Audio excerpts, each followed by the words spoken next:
We have destroyed its moral strength, the Caliphate and Islam. These were the infamous words said by the former British Foreign Secretary, Mr. Curzon.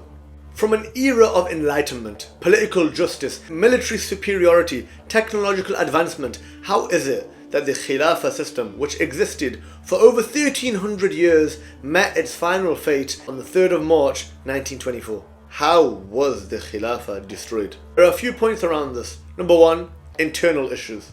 Empires, nations, civilizations, they do not just reach their height and then end. Most, or if not all of them, begin at the very top and then they start to decline. And the beginning of the decline, the first mistake in Islamic history that we made, which moved us away from the rightly guided implementation of Islam, was the misapplication of the bay'ah. The caliphs, the head of the Khilafah, they used to be selected in by the people according to their merit, according to their knowledge, according to their status, according to their ability. However, this transfer of power, instead of being passed down on who the best man for the job was, it began to be passed down from father to son, i.e. hereditary rule. And although it's not directly linked to how the Khilafah was destroyed, it resulted in adverse effects that occurred many years later in the future. Another internal issue was the weakness in the ideological understanding of Islam. What that means is that the general understanding of Islam, with its own institutions and governing the affairs of people, this understanding became weak. And a weakness in your own ideological understanding opens up opportunities for other ideologies to pollute and penetrate the minds of your population. The Rashidun and Umayyad eras were the only time when the entire Muslim world was governed under one central leadership. After that, the Muslim world began to fracture. What you ended up having is either semi-autonomous sultanates who had their bay'ah to the Khalifa, or you had fully autonomous regions within the Muslim world. This is exactly what happened during the Ottoman era. Number two, battle for hearts and minds. During the Crusades, the Europeans realized that militarily they could not match the Muslims, and therefore they went back to the drawing book and they said, instead of gaining victory over the Muslims on the battlefield, we need to gain victory through a battle of hearts and minds. And so very shortly after Europe went through its own renaissance, they physically set up their own institutions within the Muslim world which would spread their own ideological thoughts, their own philosophical outlooks. It ended up causing weakness, it ended up causing division and confusion. The Beirut Center would produce leaflets and pamphlets accusing the Ottomans of being usurpers. This would begin to cause divisions and nationalistic tendencies between the Muslims. Other institutions like the Science and Arts Association, led by two Christian Arabs funded by the British, operated within the Muslim world. Western thoughts and ideas had now permeated across the Muslim world. And although the majority of the average Muslim rejected it, it was some of the political class and the elite class who were taken in awe by European secular liberalism. Number three, you had rebellions, you had nationalism, and you had treachery. One of the earliest internal rebellions against the Ottoman Khilafah was from none other than, of course, the Saud family. They started in the 1700s, hiding behind the excuse of eradicating shirk.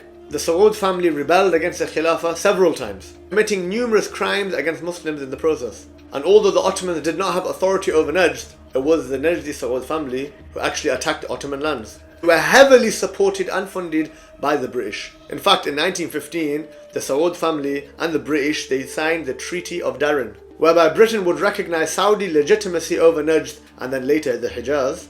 And Saudi would recognize British protectorates in the Middle East and also agreed with the British to side with them against the Ottomans during World War I. Another notable rebellion was that of Muhammad Ali Pasha in 1831.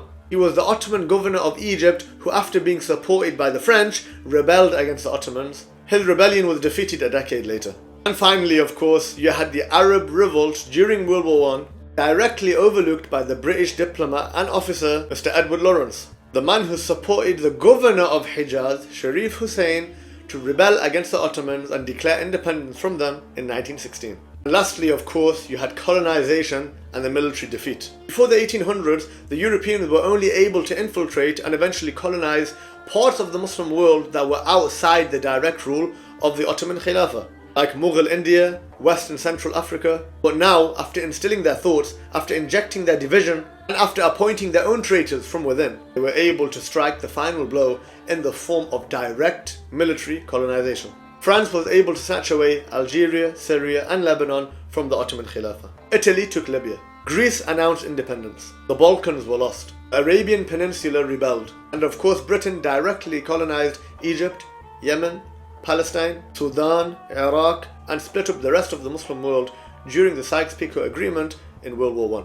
The writing is now on the wall. By the 1900s, the Young Turks, which were a secular opposition group to the Caliphate, were openly calling for a reformation and for the implementation of Western systems in their own land. Mustafa Kemal, who had now become famous for his victory at the Battle of Gallipoli against the British, held the Conference of Lausanne in 1923 in Switzerland, which saw representatives from, of course, Turkey and then Britain, France and Italy to discuss the final nail in the coffin of the Ottoman Khilafah and how the remnants of the former empire would be split amongst them. The coordinator of the conference was Mr. Curzon, the same chap that we mentioned at the beginning of the video.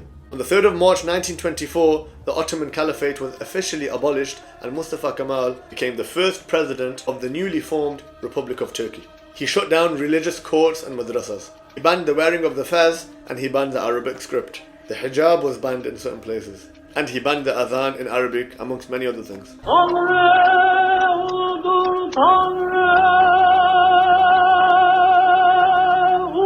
And so came to an end the Khilafah system. 1300 years of ruling. Starting with Abu Bakr radiallahu anh in Medina, it met its demise finally in Constantinople. However, 1924 does not mark the end of history. And for every minute spent in darkness today will be an hour lived under the establishment of the future Khilafah, inshallah.